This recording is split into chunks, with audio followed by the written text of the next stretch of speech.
Meskipun masih mengalami kekurangan surat suara, KPU Jemberana saat ini mulai fokus untuk mempercepat pengemasan seluruh logistik pemilu 2019 di gudang KPU.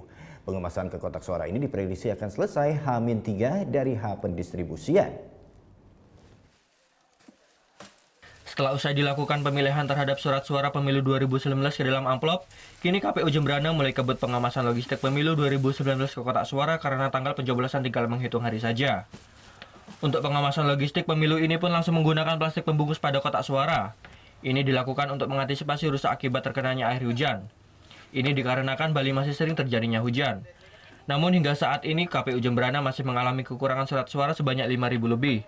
Baik surat suara untuk DPRD Kabupaten Kota, DPRD Provinsi, DPD, DPR RI, serta Pilpres. Ketua KPU Jemberana Ketut Gede Tangka Sudiantara mengaku pengemasan ini dilakukan untuk mempercepat tahapan ini. Hal ini dikarenakan waktu untuk pengemasan surat suara logistik ini semakin pendek, sehingga pengemasan surat suara ke dalam kotak suara ini pun terus dikebut oleh petugas. KPU Jemberana memasuki H-13 sudah memasukkan surat suara ataupun kelengkapannya ke dalam kotak masing-masing, baik itu di kabupaten, provinsi, ataupun DPD dan presiden.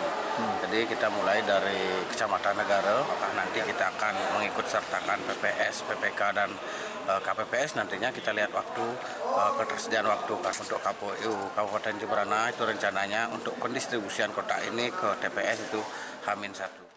Sebanyak 4.380 kotak yang telah terisi logistik pemilu nantinya akan didistribusikan ke 876 TPS yang ada di 51 desa dan kelurahan di Kabupaten Jemberana, Bali.